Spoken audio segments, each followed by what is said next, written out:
Hello and welcome to the latest episode of The Testing Peers. Tonight we're going to be talking about feedback and all the various things that we actually talk about, or how we give feedback and what types of feedback we actually do. Tonight we have two guest co-hosts and one regular. The regular co-host is Chris. Hello. And our two guests are one returning, Tara. Hello. And a new person to the co-host is Callum. Well met. Tonight, we're pleased to be sponsored Saffron QA. They continue to be our sponsor, and they're also here to support the testing community. Therefore, should any of our listeners be in the market for a new job in testing or hiring new talent for your team, please reach out to Ben. He can be contacted via email at ben@saffronqa.co.uk. So, cracking on with the normal procedures of the podcast, we have the banter. And tonight, it's Callum who's going to come up with a topic. What's our topic tonight, Callum? Yes, indeed. I am your bantermeister. Now, as some of you may know, I am a kick-ass Dungeons & Dragons dungeon master. So, my question to you is, if you were an adventurer, what type of adventurer would you be? We'll start off with my esteemed colleague Tara, who I imagine is well prepared for this question. I was to say that is not a fair question because you know my characters already. I typically play a less than sneaky rogue. I am a very, very bad at what I do rogue. But that's the role I like to play. I like to be the X Factor. Well, what makes you so bad at sneakiness? My dice don't like to be a rogue. I roll a lot of ones and fail at things quite often. Amazing. Thank you. Chris, how about you? If you were a type of adventurer going on amazing quests, what type of adventurer would you be? Well, I'm going to be slightly abstract here because I don't remember any of the D&D characters these days. It's fine. But if I were to be an adventurer, I would like to think that I would be one who had remembered to bring something that nobody else would have thought of, so that at the particular moment where it strikes, I could go, ha-ha! If only somebody brought that with them. And then whip it out and be like, yeah. Maybe like the particular sort of whistle or flashlight or something that would make the dragon just run off or something. It'd be spectacular. Just so I could feel smug, but I'd actually probably never get to use it, but I'd have it packed in my bag and be carrying this thing for years on many adventures. So a bit like Dora the Explorer, who always had useful things in her backpack to help her with. Except I wouldn't break the fourth wall and speak Spanish. That sounds like a bard to me. What do you think? Very bard. Wants to be needed. Very bardic. Yes. Yeah. Fair. David, you're an adventurer. What kind of adventurer would you be? I would like to be like Indiana Jones, sort of, out for all action, just going there, not taking any prisoners, just having fun whilst trying to go on a quest. Interesting. And with, a fourth and fifth films that are a dip. Well, let's not go there. Take them out of the first movies and not change the movies at all. Yeah. Very good. As for myself, I of course favor a very charismatic class, a speaker, a regaler of tales, probably a bard or some sort of warlock, because I like making deals with Daddy. But yes, thank you for allowing me to take you through. Thank you for allowing me to take you through this, apportioned banter section. And of course, listener, were you to be into D&D and testing, Tara Bolton has got not one, but two talks on D&D in the world of testing and development. Callum does as well. That is how we Does met. Callum have two talks on D&D in testing? I've got one on a blog post, but I can quickly dash out another one. Right. In which case, this is the beginnings of a conference theme, people, and this needs to happen one day. One day when they do Test Bash D&D, we will be running things. It'll be lovely. Richard Bradshaw, I hope you're listening. I think Mark is the one that we need to sell the idea on. I think he wants to play. Or there is always Peers Con as well we could perhaps do. Ooh. The D&D track. Right. Well, let's move on to a bit of feedback. Do you like that? I said it differently, so it sounded a bit weird. Wow. So smart. Anyway, feedback. Feedback is something that lives in our lives. We often live for feedback, both at work and in real life, whether we're talking about affirmation, whether we're talking about people shooting us down, or whether we're giving feedback to people. Maybe you need to hold someone accountable, or maybe you're looking for a report in your automation. What's your relationship with feedback? Is it good? Is it bad? Where do we want to start? So I'm an exploratory tester, which means that I've tried to, where possible, eschew reports and instead give a quality narrative around things. So, for example, let's say somebody asks you, hey, I've cooked this delicious cake. How was it? You don't say to them 57%. You don't say, yeah, I see you laughing. You don't say that. You say, the cake was delicious. I loved the frosting. I really loved the jam layer. It's my favorite. It's delightful. Or you say, it was a bit dry and I had to drink it with milk. You give a narrative around what did you like, what didn't you like. It's natural. It's normal to do that. Or you consider your audience and you're trying to be polite because they tried really hard.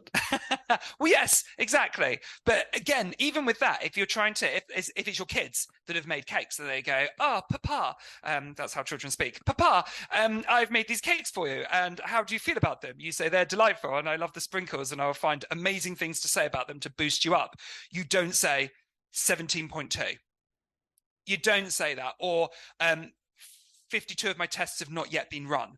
You don't say that to people. It's not natural. So why do we do that in testing? I do think that being able to give it a storyline and an explanation, particularly if you're dealing with people that aren't directly testers, right? If I came to you and I said, hey, I ran that thing, we got 47.2%, you'd be like, cool, I know exactly what that means. But if I take that to my C-suite, 47.2 could be really good. What if last week we were at 20%? We're doing great this week. It was bugs. It was failures. It's gone up. But it's that, like, that context of, you can't just drop a bomb on somebody and expect them to know what it means. But it's the same because, in other areas of software testing, you don't go to a developer and they don't go 47.2 or whatever. In terms of a storyline or whatever, or but they might do with their Jira ticket and tell us how far along they are with their estimated points and stuff, which again is kind of not always the most useful feedback.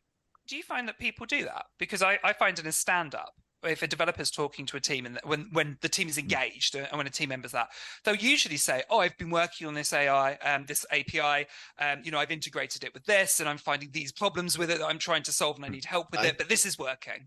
I think it can depend on which the framework that they are working, because sometimes people are given that freedom just to talk about what they're doing, what they're experiencing, what they're observing, and how they're getting along and what they're feeling about it. Sometimes they have had things planned so rigidly, sort of almost Gantt charty, where they've got these pieces along and they have to progress exactly along the lines, otherwise they will have failed. Or they will be behind, or there will be something that has to be fixed along the route. And that is a not a good example of a place that exists, but it is a place that exists. But then that would be the same for the way that testers gave feedback, because they would say, I've done 47.2 of my user stories. And I've had what's the colleagues context between it? I've had colleagues that have said, oh well, I've written 17 tests and I've executed 16 of them, and we've got, a percentage that fits into those numbers that have passed or failed. And that sort of thing happens, and you think, okay, well that's numbers. Great. What does that tell me? What am I learning? Is that useful? Is that what you were saying earlier about context? Is that basically Yes. the context they want? It's less about, I want to know about the quality of something, and the feedback is on track. Nothing. We're not delaying a release, and the only delay to release is work not being completed rather than quality. Yes. Succinct. But I've had people in stand-ups before that have just gone, what have you done yesterday? Stuff. What are you going to do tomorrow? Stuff. And any blockers? Yeah, I've No. definitely had those. And people haven't challenged them. They haven't said, what stuff are you actually working on? What value have you added? What actually have you done? They just let them get away day in, day out by just saying stuff. So is this an environment then where feedback isn't, or reports or information isn't valued, and people have checked out because there's no pull for information or feedback? In that situation, which isn't my current company, yes, probably. I would say that the teams that I've been on like that tend to have some sort of PTSD around feedback, right? Where it's gone so badly that nobody wants to pipe up and give information because it could be taken badly. I could be thrown under the bus for it. Whatever horrible traumatic thing has happened. And so now the culture has shifted to, I'm just doing things. I'll get it done when I get it done. I promise it'll be done when you need it. There's a lot of baggage. Yeah. Move on with your life. So that's why there's safety in test reports and metrics. And I remember this from my days in banking. Numbers are seen as scientific. Numbers aren't emotional. If you give a pie chart to someone, they can't argue against it because it's not a narrative and it's not a critique of work. It's a pie chart. Numbers can't lie. They can, listener. Numbers can lie massively. But there's this fallacy around that. So you get into that safety and that comfort testing view of not pushing and going to well, if I just say 17%, it means something, I guess. And it smacks of a lack of psychological safety to give real feedback. So do we want to, maybe we talked about a lot of the bad. Do we want to give an example of like what good feedback looks like in this context that we've been talking about? Have we got any examples of where that's been modeled well? Do you mean numeric based? Numeric or stand-ups, the sorts of things we've been talking about where everything was kind of not good. So for me, I think the best feedback that people give is just general factual feedback. So that don't put personality in it. You just say these tests were run, these things were found, and it's far more generic. And so therefore there isn't that personality. So if people take umbrage at the report you're actually giving or the feedback you're giving, then actually they're not directly personal to you. They're actually more to do with what you're doing. I'm going to respectfully disagree with you there, David, and say that I think putting your personality and humanizing yourself as a tester is the better way to get feedback across. It depends on the context, can I say? Potentially, yes. Because actually it depends. If I go to a developer, sometimes I go, I've got this right. Have I got this understanding right? Do I know? Am I understanding this in the correct way? So there are places for that. I think we were talking more about stand-ups. So I think in that forum, you can open yourself up to more criticism if you go more personality and me rather than actually in a that does sound like that's still not a great sort of scenario, even though that's maybe a way to sort of cope in that kind of scenario, a way to, like, we found a way to be able to try and get by. But like in terms of like a good question to ask in a stand-up is, how are we, the team, with our goals? Do we think we're moving towards those goals? Okay. And it's more of that sort of lovely collective ownership type thing where hopefully a stand-up is merely a way just to check in and say we're at, because actually we already kind of know because we talk and collaborate with our people. The dream. And that means we haven't waited till the next Monday morning at 9 or the next morning at 9:15 to be able to check in. We actually know what's going on because we communicate and feedback throughout the day. Well, yeah, I wouldn't tend to give feedback in an open forum such as a stand-up, because it's not the place for it. You don't want to start just spilling out all your test results for things in I a, have seen that done. I saw Yes. someone print out all the results and they take together this A4 sheets. Tara's pointing to themselves, by the way. I'm just saying. Yes, I have done that, trying to get that story and that narrative across of, I know I'm the new person on the team, but you've been working on this project for, X number of years before you brought in any tester, and you're not understanding that there are problems. So let me show them to you. And giving that visual, like, this is bigger than you think it is, can be very helpful sometimes. Now, it is an extreme measure. I would not say start there.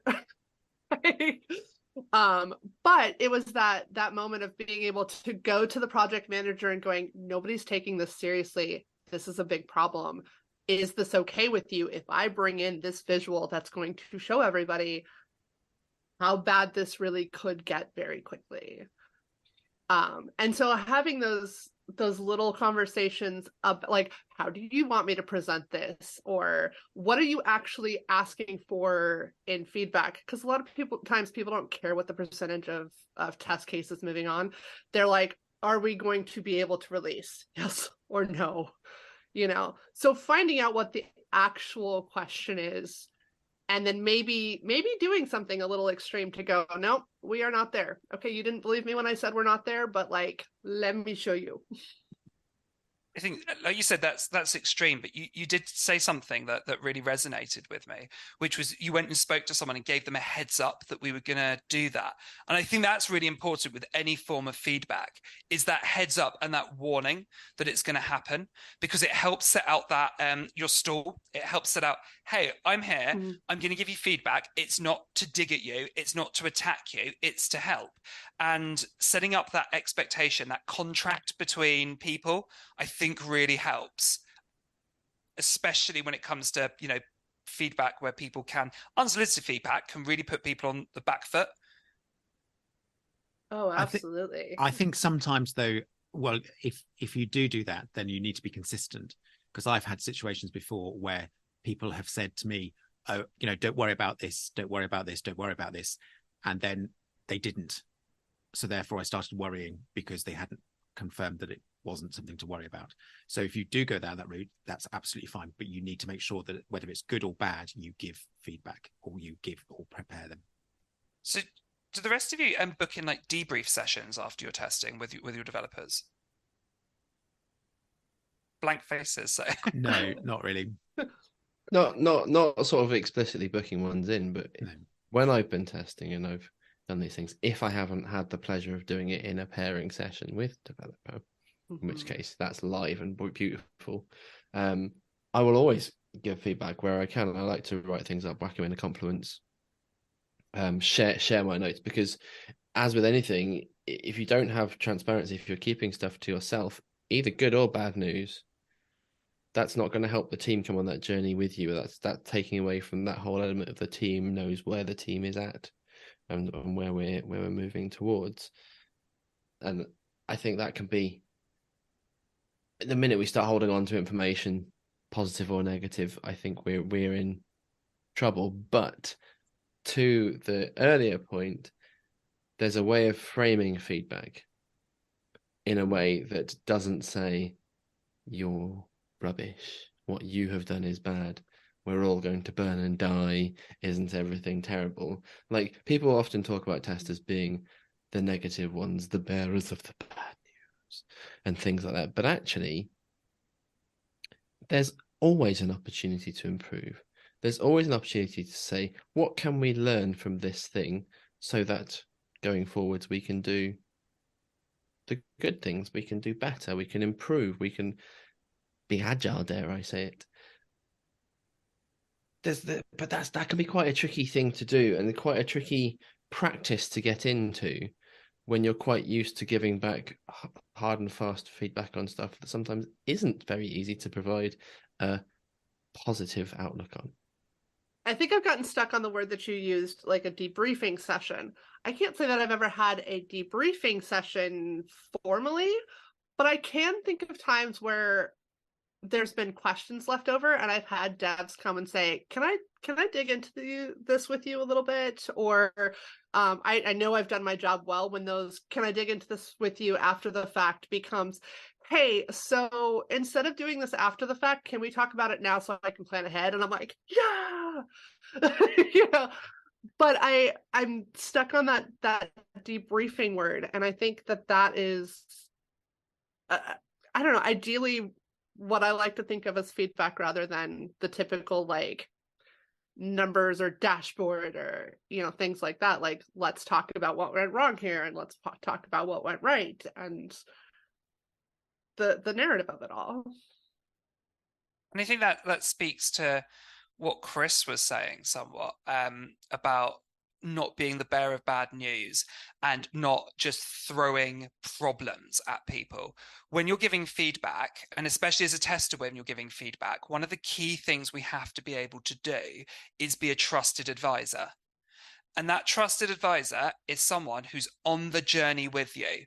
We're not about our ego as a tester. You start to get those, you know, those memes on LinkedIn where it's kind of like, tester found a bug, ha ha ha ha, developer weeping, or that there's those kids' toys that they're always like, oh, the devs built this and the tester manages to put the thing through there, and all of those kinds of memes, which basically sets up test versus dev. No, that's about tester ego. If you think you're there to trip people up, if you think you're there to find a very specific edge case, such as I'm holding a plate of lime gelatin, or Scorpio is an ascension and then it doesn't work, no one cares about that. That's ego. You've literally just tried to find a bug to find a bug. And when you do that, you take yourself away from the goals of the team, the goals of the developers that you're working with, and you stop being a trusted advisor. The feedback you're giving someone is just whipping them for the sake of going, you're wrong. It's not anything good. So that's why that positivity that Chris was talking about, but also the debriefs and the usefulness come into play. It speaks also to, I think, thing about value and relevance and impact. Those are three of the words that we talk about a lot in testing. But I think the way we give feedback, it also is what I'm saying valuable. Is it relevant? What's the impact of it? And phrasing it in those ways, I think, is really important too. David, you were going to say something. The other thing I was going to say was that the concepts that you're describing, I think, are summarized as a critical friend. So therefore, they are supportive. They are ready for, they want the success. They want the actual product to be the best success. So therefore, they're supportive of it. But they will challenge. They will challenge, and they will want what's best for it. But they will ask questions. They will test or check and confirm what the assumptions are in order to make sure that they get the best product for the team or whatever. Yes, and they will also point out anything positive that is awesome. We forget about that a lot as testers. We forget to point out what is good because we think of bug reports as our feedback mechanism. So critical friend, yes, but critical in terms of critical analysis and clean thinking, not in the terms of negativity, because you can test and you can report back and go, I see what you did there, and it's massively accessible, and I loved to see it, and it was easy to use. Well done. Positive reinforcement always works better than negative reinforcement because people will embed it into themselves a lot more. So, yeah, be that critical friend, but be positive. It's that consistency thing you mentioned as well, David. Like, if you're consistent about these things, then people will actually trust you and they'll see a lot more integrity in the words that you're saying because they know that you're not flip-flopping all over the place going, that's great, that's shit. But it's the same thing. It's a difference that I think needs to be there. So, you know, finding that sort of true common thread of the way that you deliver these things with people is important. And yes, context is going to be different in different places, but you appreciate that person that you know what you're going to get, that kind of flavor of feedback when you go to somebody for those things. And certainly knowing people and getting feedback from people you know, you're going to allow those people to give you a lot more of the bad stuff as well, a bit more of a critique from those. So how about more feedback from people we don't know, or feedback that we give to people we don't know. Like, I mean, I can think of a few examples if people have posted on the socials, comments, feedback, and there's videos and podcasts that people sometimes are on, but also talks, meetups, those sorts of things. There's kind of like, especially with the online based hosted stuff, there's a lot of sort of anonymity in this sort of faceless platform for people to give feedback that is not of the positive regard. And I don't know how we really deal with that if we've experienced those things before. Well, if you haven't experienced those things before, what world have you been living in? Obviously, it's not on the internet at all. There's this fun fact about your brain when you're dealing with somebody anonymous or somebody that you perceive as a possible threat, where you have the same brain capacity of like an 8-year-old. You can't critically think anymore. And you automatically tend to do things like get defensive. And I think that's something to be really said about when you're giving feedback. If you're coming off as attacking, or if you don't take the time to say, "Hi, I'm Tara. I just saw your talk and I have a few questions," and present yourself in a friendly manner, then you could be a threat, and you could be somebody that I automatically have to put up a wall and defenses and all of these things. And so then I can't really think about what you're asking or where this conversation needs to go because my brain's too busy being in defense mode. I think also that the thing with the internet and stuff is you hide, does have that anonymity, but also people can switch off. They don't necessarily, again, it goes back to the context, they don't actually necessarily see the whole picture. They can't, reading a blog doesn't actually have the true reflection or the full passion of potentially the writer or the author, and so therefore you can't see this context or whatever in which it's written with, or that it's being presented, or someone's speaking about. You can see a bit more passion in that sort of respect, but they, as Tara said, they might be so blinkered, or they might have woken up and only heard one small part of it and not really concentrated because they're checking their emails, whatever, it was just one snapshot, that actually and media and stuff are very quick to highlight just one small snapshot because, or sound bite, because that's what sells papers, that's what makes people sit up and listen. And actually that's not very helpful to the wider world. So people can latch onto things and react to certain things and not actually have it in context. I do think that I encounter that a lot when it comes to feedback from blog posts or presentations and talks that I've given, where people may read the abstract and come to the talk, and that's not exactly what they expected because they had this whole bias in their head. And then all of a sudden they go, well, that presentation was, I didn't learn anything that I thought I was going to. Where's the lack of, that's not helpful feedback. That's like, I'm sorry you feel that way, but I can't do anything with that. And there's a time for feedback as well, right? Because I've joined projects that have been right towards the end of a process, really close to release, and you find something which would have been really useful to have done significantly earlier in a project. And the same can happen where somebody once gave me feedback after a talk that I used the word audit instead of assessment. And that was the feedback on the entire 35-minute talk.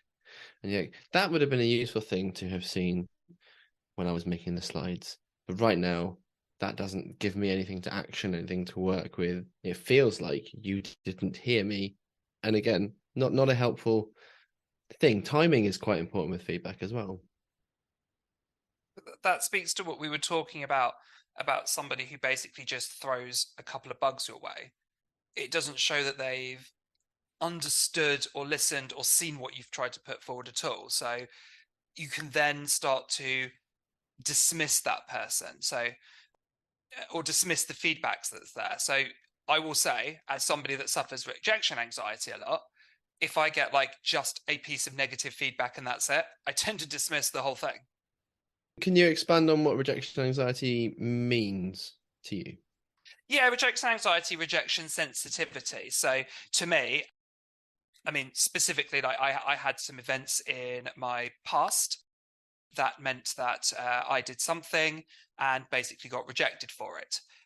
I'm not going to expunge fully into my backstory there, but you get rejected for something, you internalize the problem there. So something bad happens in your life, you go into full fight or flight mode. In my case, lots of flight happened, and I escaped from that negative. So because of the negativity around it and the trauma that's in there, and you tend to find it in people who are queer, women, and people who are not neurotypical, they have a lot of sensitivity around rejection. They start looking for rejection in things, and so things like any negative bit of feedback is heightened. It's not just a piece of feedback. It's, oh, you think I'm bad. You think I'm inherently bad. I'm a bad person. And it becomes overblown, and it basically means, oof, nope, can't deal with this. I have to leave. So like if I get like a bad critique on a blog, for example, my first reaction is, cool, I'll delete my blog website. Like, nope, no. If that's how you're going to behave, no blogs for any of you. Yeah. And it's the 100 people could go, oh my gosh, this was so helpful, but that one person just kills it for you. I have what I call the knee-jerk reaction, where when somebody says, hey, can I talk to you? Or can I talk to you about this? I automatically go, oh my God, what did I do wrong? I'll redo it. Please don't fire me. You go through the whole gambit of, I'm going to have a breakdown now. And they're like, I just wanted to let you know that I really, like, this was great. I'd like to see more of this. And you're like, oh my God, I was ready to pack my desk up today. Where's the context, damn it? Because actually that reminds me, I used to have a manager who only used to come to my desk to deliver bad news. So I could hear his legs coming, his steps walking down the corridor. So when I became a manager, I deliberately made sure that I went to people's desks, irrespective, good news, bad news, so therefore most of the time it's good news. Therefore, for those times it's bad news, they're not suspecting it, but actually that's a good thing, because actually you don't associate it with them walking towards you as it being bad news. Yeah. It's amazing how one person in your past can alter that for you. So I bet if you worked for somebody now who only came up to your desk randomly, you'd be like, oh my God, it's bad news. Yeah. Yeah. But because of my rejection sensitivity around things, I don't put comments on my blogs. I tend to not put the comments there.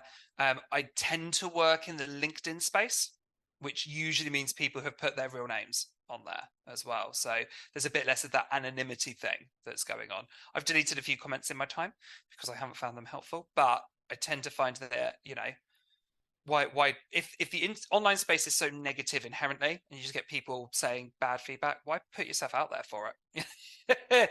Really? Because if you're not going to see the positives and only the negatives, that's the thing, isn't it? It's coming back to that positivity thing. Like, what's the reason that you're giving this feedback? Because there's different motivations to give feedback, right? Because sometimes you just want to say, hey, you did a thing that was really cool, I appreciated, blah.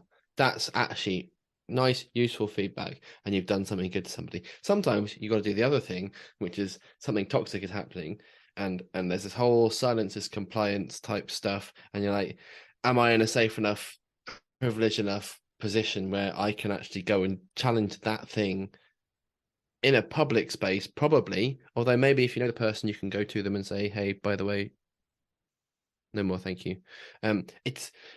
There's a very different motivation behind those things, but just to give feedback because you say I say thing isn't particularly helpful. But I think there is a particular what's the word I'm looking for? It's not habit. It's the art, the practice of giving feedback is very valuable. But getting feedback on the feedback would be nice too. So I have a question for you guys then. How do we feel about that, almost toxic positivity? I get really uncomfortable when all I hear is, you did great. But that don't do that. And again, I think it comes to that trusted advisor thing.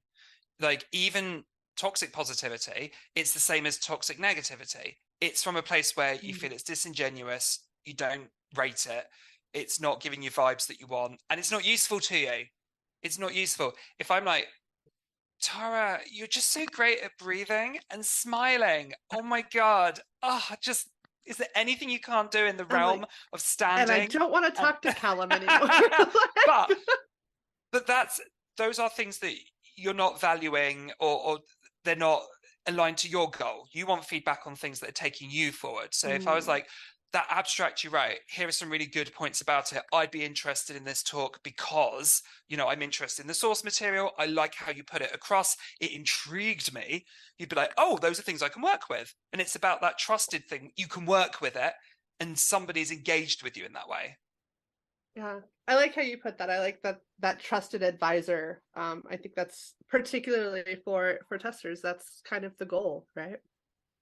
Become the advisor, not the person filtering it out afterwards. I think that's fair. Right? I tweeted about this a while ago, where I wrote, I want some affirmation, and then receive the affirmation, and I say, I don't believe you.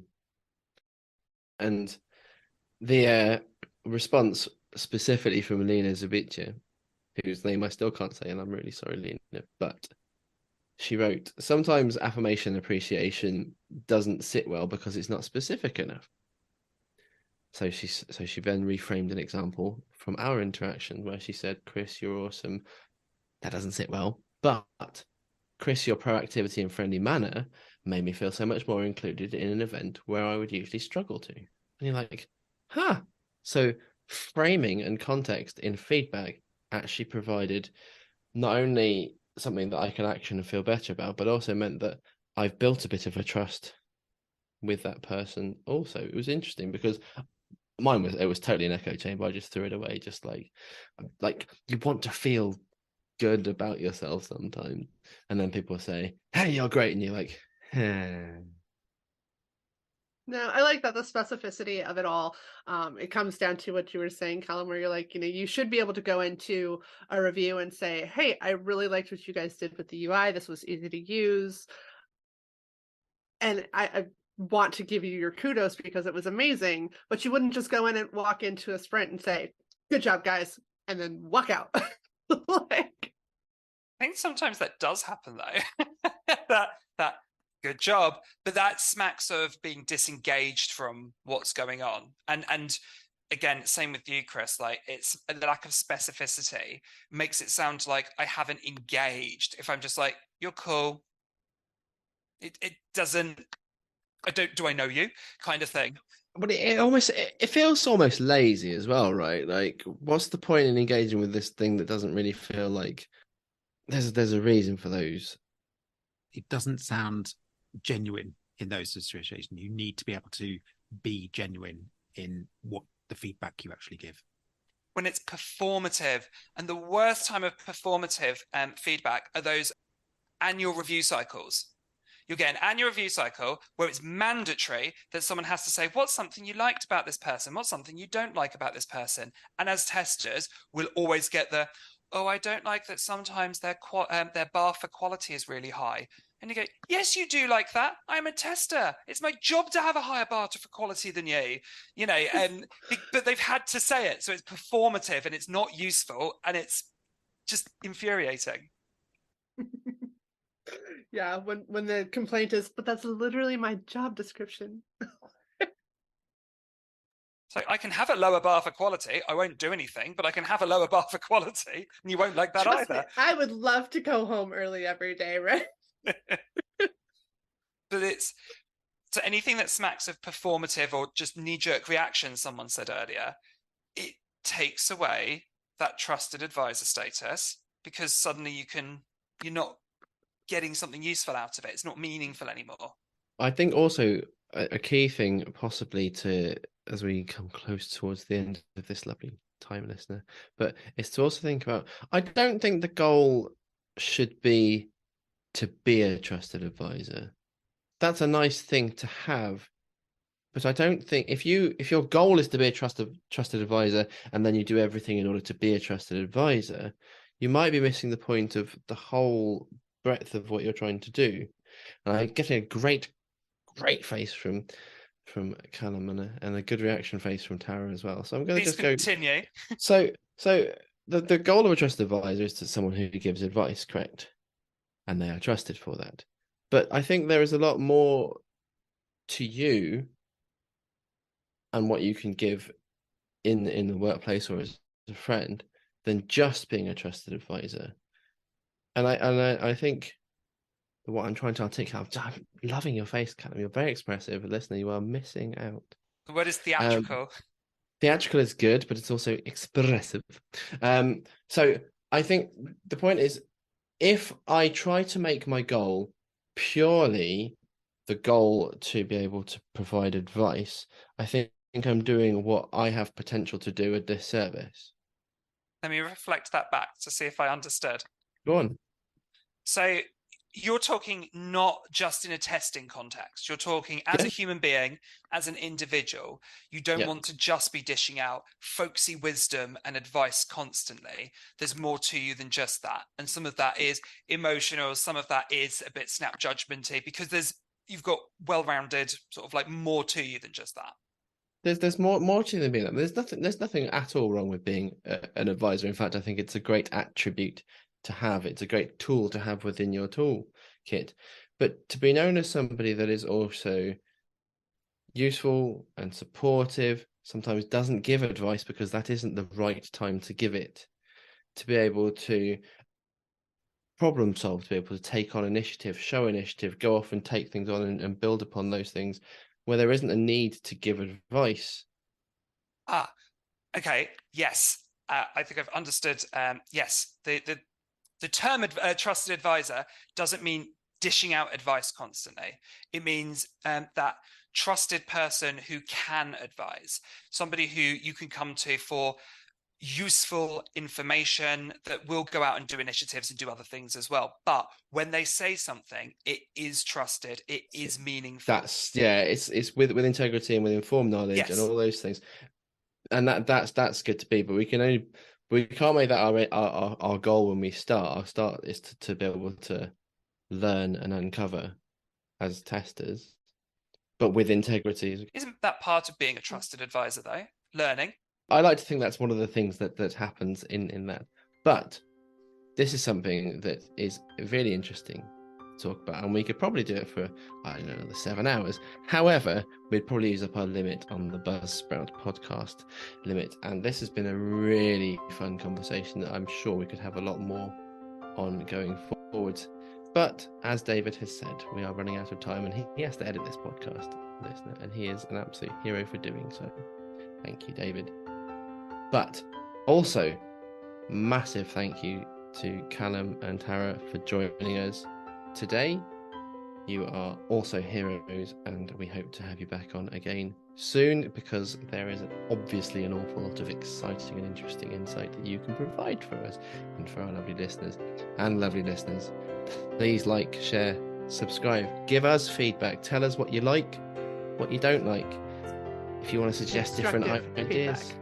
Constructive, thank you very much. Don't just make a comment and tell me that I said something false. I probably did. Maybe do it in with a... Make it meaningful. A laughing emoji, who knows. But you can provide feedback at contact@testingpeers.com via our Instagram, our Twitter, our LinkedIn page, or our Patreon at patreon.com/testingpeers. We are here and we want to hear from you. For now, it's goodbye from the Testing Peers. Goodbye. Wow.